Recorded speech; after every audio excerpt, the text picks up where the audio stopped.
is one of Singapore's traditional games. Well, Singapore does have a lot of other traditional games. They are Pepper balls, kuti-kuti, congkak, gasing, country eraser, 5 stones, tapte, and a lot more. Okay, do you want to know how to play congkak? Okay, but first let's get to know the anatomy of the congkak. First of all, the circles that you can find in the middle of the congkak are usually called as houses, while the 2 circles at the end of the congkak are called a storehouse. And the marbles that we use to play the congkak are called as shells. The first thing that you have to do is to decide your turn and also the storehouse of the opponents and yours. You have to pick only one side of the circle at the end of the congkak, and that is going to be your storehouse, while the other side is going to be your opponent's storehouse. Then what should we do? Okay, you just need to place several shells in each house, and at the beginning of the game, you should leave the storehouse empty. Easy, right?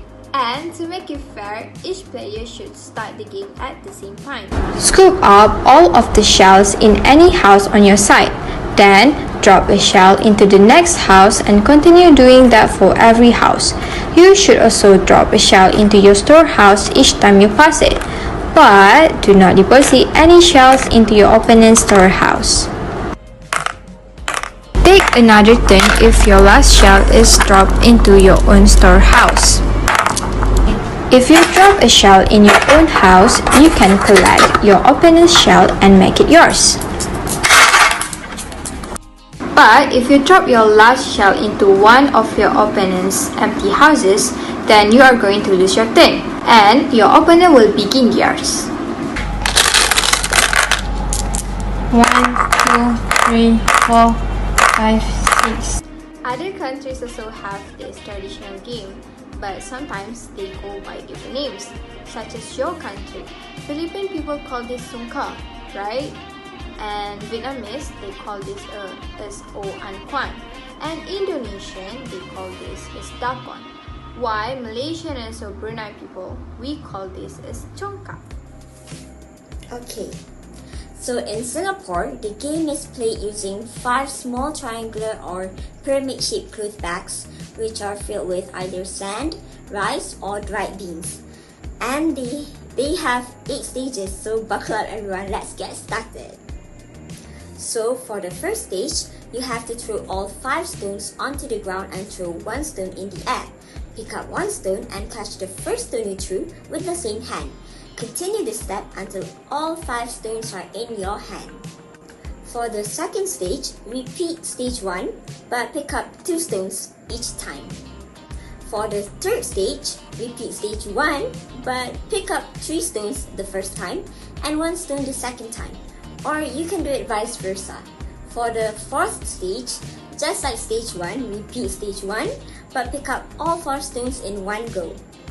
For stage 5, with the stones in your hand, throw 1 stone in the air and place the other 4 on the ground and catch the falling stone before it lands. Then throw it again, pick up all 4 stones and catch the falling stone at the same time. For stage 6, throw all 5 stones onto the ground and pick up 2. Then throw 1 stone in the air and exchange the other one in your hand with the one on the ground. Continue this step with the remaining stones on the ground. And remember to use only one hand. Moving on to stage 7. After the exchange is completed, throw the 2 stones held in one hand, pick up a stone with the same hand and catch the 2 falling stones separately in each hand. Continue to do this until there are 3 stones in one hand and 2 stones in the other.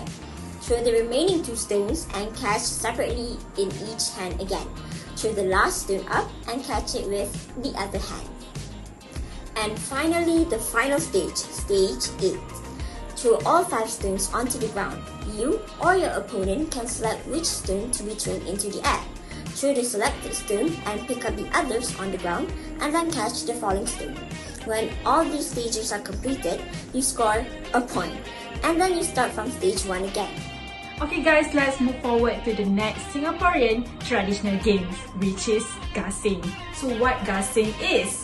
Gasing was a popular game played in village of Singapore, Malaysia, Indonesia, and Philippines, especially among members of the Malay community.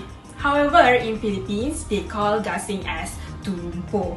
In gasing itself, it comes in a variety of shapes and sizes, such as heart shapes, egg shapes, and flat top, and the diameter must not larger than 10 cm. So let me show you guys on how to play gasing. When playing gasing, of course we need rope and gasing, where gasing are spun with a rope, with the player holding on to one end of the string. The gasing is thrown and set it spinning.